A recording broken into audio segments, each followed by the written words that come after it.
हिंदी भाषा का साहित्य बहुत ही समृद्ध है। हिंदी साहित्य ने अपनी शुरुआत लोक भाषा की कविताओं के माध्यम से की है। इनके समय को 4 भागों में बांटा गया है: वीर गाथा काल, भक्ति काल, रीति काल और आधुनिक काल। वीर गाथा काल। हिंदी का आरंभिक साहित्य 8वीं शताब्दी की अभ्रष्ट भाषा में मिलता है।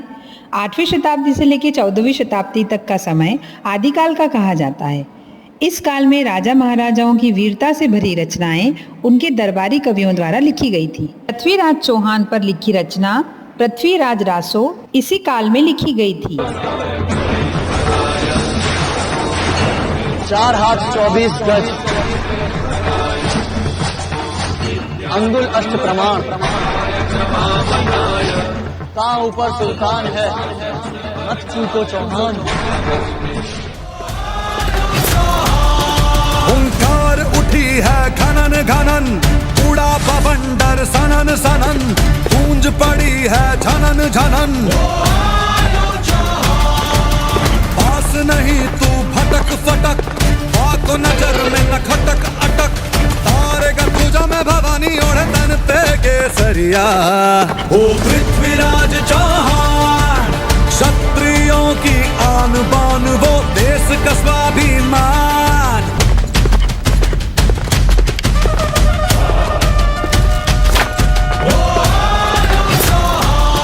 हुंकार उठी है घनन घनन, उड़ा बवंडर सनन सनन, गूंज पड़ी है झनन झनन। पास नहीं तू भटक फटक, को नजर में न खटक अटक, तारेगा तुझा में भवानी ओढ़े तन पे केसरिया। ओ पृथ्वीराज चौहान, क्षत्रियों की आन बान, वो देश का स्वाभिमान। भक्ति काल।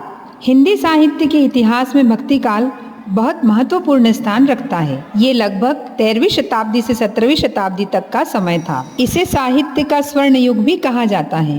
कबीर, रहीम, सूर, तुलसी, मीराबाई काल के प्रमुख कवि रहे।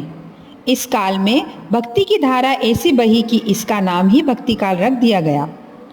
सूरदास जी तो बंद आंखों से ही वात्सल्य का कोना कोना छान रीति काल को श्रृंगार काल के नाम से भी जाना जाता है।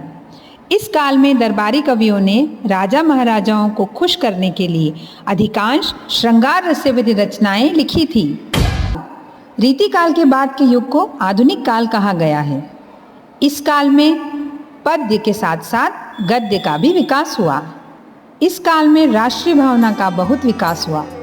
इस काल के प्रमुख लेखक व कवियों में जयशंकर प्रसाद, सुमित्रा नंदन पंत, महादेवी वर्मा व निराला के नाम मुख्य हैं।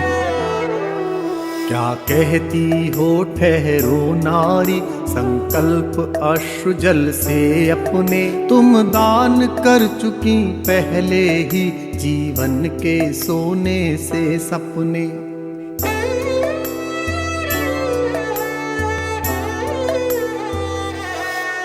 नारी तुम केवल श्रद्धा हो, विश्वास रजत नग पग तल में, पीयूष स्रोत सी बहा करो जीवन के सुंदर समतल में।